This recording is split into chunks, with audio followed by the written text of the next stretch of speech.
देखिए वही तो सबसे सैड पार्ट है कि एक सिंपल सी एफआईआर दर्ज कराने के लिए जो ये ऑफेंस है, जो नॉन कॉग्निजेबल ऑफेंस है, इसके लिए इन महिलाओं को ये मतलब 4 महीने हो चुके हैं इसको। पहले भी एक बार जनवरी में आकर के बैठी थी, उसके बाद एक कमीशन बिठाई गई 6 लोगों की। उसके बाद उस कमीशन ने, जिसने 4 हफ्ते में अपनी फाइंडिंग देनी थी, उन्होंने भी 2 महीने से ज़्यादा लगाया। आज हमें ये भी नहीं पता कि उस कमीशन ने ढूंढा क्या, उनको पता क्या चला, हम में से किसी को वो नहीं पता। हमें सिर्फ ये पता है कि ये जो ऑर्गेनाइजेशन है WFI, ये ऐसे चलती जा रही जैसे कि कुछ हुआ ही ना हो। इसीलिए ये जो लड़कियां हैं ये वापस आई हैं यहाँ पे, और हम इनका समर्थन इसीलिए कर रहे हैं क्योंकि ये एक पॉलिटिकल मुद्दा नहीं है हमारे लिए, ये एक औरतों का मुद्दा है और हर औरत को सेफ़ फील करना चाहिए, वैसे ही सेफ़ फील करना चाहिए, और अगर उनके साथ कुछ गलत हो तो सेफ़ फील करना चाहिए कि वो आगे आए।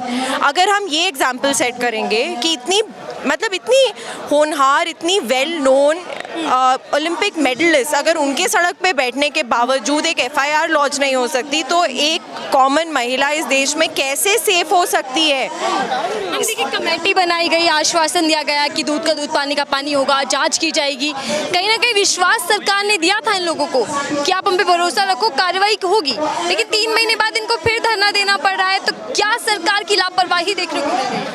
लापरवाही नहीं है तो मुझे लगता है कि सरकार ने कुछ करा ही नहीं इसके ऊपर। अगर करा होता तो ये लोग वापस नहीं आते। ये आई थिंक जब इलेक्शंस अनाउंस हुए 7 मई को WFI के, तब इन्होंने कहा कि ये तो कुछ हो ही नहीं रहा है, कुछ फ़र्क ही नहीं पड़ा है। और वो जो जिनके खिलाफ इन लोगों ने ये धरना प्रदर्शन करा है, बृजभूषण जी, वो तो अभी भी अपना मतलब उन्होंने इतनी शर्म नहीं है उनमें कि स्टेप डाउन कर जाएं। जब तक कमेटी की फाइंडिंग नहीं पता चलती, जब तक कि उनके ऊपर जो भी कार्रवाई है वो हो नहीं जाती, तब तक एक डिसेंसी होती है एक इंसान में, उनमें है ही नहीं। और गवर्नमेंट ने भी उनको, किसी ने नहीं बोला कि आप देखिए नीचे आ जाइए। देखिए 3 महीने पहले जब बृजभूषण को लेकर यहाँ धरने पर आई थी पहलवान महिला, तब उनका बयान आया था कि ये आरोप बेबुनियाद है, और अब वो चुप्पी साधे हुए। उन पर तो अभी तक एक्शन नहीं हो पाया मैम। हाँ, उन पर तो एक्शन हुआ नहीं है, उनको इस्तीफा दे देना चाहिए था, कायदे से इस्तीफा नहीं दिया। हमें अभी यहाँ पे प्रोटेस्टर्स ने बोला कि नॉट ओनली उन्होंने इस्तीफा नहीं दिया, वो अपने भी सत्ताधारी बैठे हैं, वो अपने पोजीशन में बैठे हैं और अपना वो कहीं किसी को कुछ प्रोग्राम करवा रहे हैं। तो everything is in his control till now. The man against whom so many women have come and given an allegation, he is still in control of all the things. The power is in his hands. So what kind of justice can these women expect? जब support किसका मिल रहा है Brijbhushan? Obviously बात है कि देश की सत्ता को, जो देश में जो डोमिनेंट फोर्सेस हैं, जो सत्ता में है, जो पार्टी है, उन्हीं का सपोर्ट मिल रहा है, वो उसी पार्टी से बिलोंग करते हैं। सबसे पहली बात तो ये है कि देश की महिला एवं बाल मंत्री जो है स्मृति ईरानी जी, वो क्यों खामोश है इसके बारे में? अगर वो इस विषय पे बात नहीं करेंगी, वो महिला मंत्री हैं, अगर वो महिलाओं के मुद्दे पे बात नहीं करेंगी तो कौन से मुद्दे पे वो बात करेंगी? नहीं है, मुझे तो समझ में नहीं आता वो कौन से महिला का मुद्दा है जो कि उन्होंने उठाया है। आज ये इतना बड़ा मुद्दा बन गया है, पिछले 4 महीने से ये इशू चल रहा है। उन्होंने ना पहली बार कुछ बोला, ना इस बार कुछ बोल रही है। क्यों नहीं बोल रही है? क्या मतलब मजबूरी है उनको कि वो अपना काम नहीं कर सकते हैं? मंत्री किस लिए बनते हैं? अगर उनको महिला सुरक्षा, महिला रक्षा की बात तो सरकार की मंत्री हैं तो वो उन्होंने आज तक आवाज नहीं उठाया। बेटी बचाओ बेटी पढ़ाओ सिर्फ बोलने में अच्छा है, वोट मांगने के लिए। रियलिटी इज़ कि बेटी ना तो बच पा रही है, ना पढ़ पा रही है। मतलब पढ़ेगी तो तब जब बचेगी। और मतलब जो बेटियां जिनको खिलाओ, एक बेटी खिलाओ का भी नारा लगाया गया था, वो ये देखिए क्या हो रहा है। और ये लड़कियां, जैसे संजुक्ता ने बोला, कितने मतलब मुश्किल से यहाँ तक आई हैं। उनकी फैमिलीज कह रही हैं कि अगर हमारी लड़कियां सेफ नहीं है, हम तो उनको ये काम नहीं करने देंगे। तो मतलब ये क्या है? इन लोगों को, तमाम लोगों का समर्थन मिल रहा है, राजनीतिक दल इनके साथ आ रहे हैं, आम लोग, आप जैसी महिलाएं भी इनके साथ आ रही है। सत्यपाल मलिक जो इन दिनों चर्चाओं का विषय बना हुआ है, वो भी इनके समर्थन में यहाँ आते हैं। उससे पहले वो बयान देते हैं सरकार के खिलाफ। तो उसको लेकर आपके मन में क्या है? अब यही बात है कि सभी का सवाल घूम फिर कर सरकार पे आती है, क्योंकि देखिए देश में सरकार पावर में है, बात the buck stops at him, the buck stops at the prime minister. जब ये महिलाएं, जब ये हमारे देश के गौरवशाली लोग मेडल लेकर आती है तो प्रधानमंत्री ट्वीट करते हैं, तो प्रधानमंत्री एक ट्वीट क्यों नहीं करते हैं? आज क्यों नहीं वो इनके इनके सपोर्ट में एक ट्वीट करते हैं, क्यों नहीं एक आश्वासन दिलाते हैं कि जो भी इनके साथ गलत हुआ है न्याय की जाएगी। क्या प्रधानमंत्री की तरफ से भी कुछ आया? सो द पॉइंट इज कि चाहे वो सत्यपाल मलिक सवाल उठाए, चाहे सवाल मैं उठाऊं, चाहे सवाल कोई भी सड़क का आदमी उठाए, लेकिन buck stops at the government which is in power, at the prime minister, at the women and child minister. So you know they have to, who is the Delhi police under the home minister of the country, home ministry, who is the home minister? Amit Shah.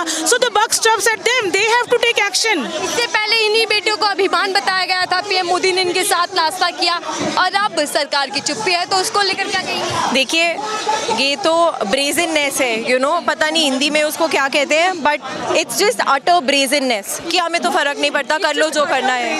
The point is what we have noticed here is that कि ये डंके की चोट पे कोई फर्क नहीं पड़ता है इनको, कोई they are not at all worried कि जनता को गुस्सा आ रहा है कि भाई कुछ इससे उनके सत्ता को फर्क पड़ेगा। कोई अर्जुन जी बोल रहे हैं कि ये झूठ है, ये पॉलिटिकली मोटिवेटेड है, तो अगर ऐसा है तो उनको तो और कहना चाहिए, हाँ प्लीज़ इन्वेस्टिगेशन कराओ ताकि मेरा नाम क्लियर हो जाए, ताकि मैं पता चल जाए कि मैं तो भाई गिल्टी नहीं हूँ।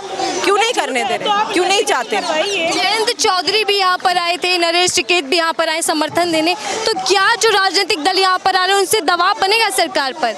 उनके समर्थन के क्या मायने हो सकते? देखिए हमारी सरकार को ऑपोजिशन से तो कोई फ़र्क नहीं पड़ता, मुझे नहीं लगता कि उनको ऑपोजिशन से कोई भी फ़र्क पड़ता है। ना उन्हें डेमोक्रेटिक प्रोसेस की कोई इज्जत है, ना उन्हें औरतों की इज्जत है, ना उन्हें अपनी बेटियों की। आप देख लिए करें, मुझे नहीं लगता कि ऑपोजिशन का इसमें कोई भी हाथ होगा अगर वो कोई एक्शन लेंगे। The only way out I see is अगर सुप्रीम कोर्ट उनको ये डायरेक्टिव दे, स्ट्रॉन्ग डायरेक्टिव दे, it comes down heavy on them and says कि आपको ये करना ही होगा।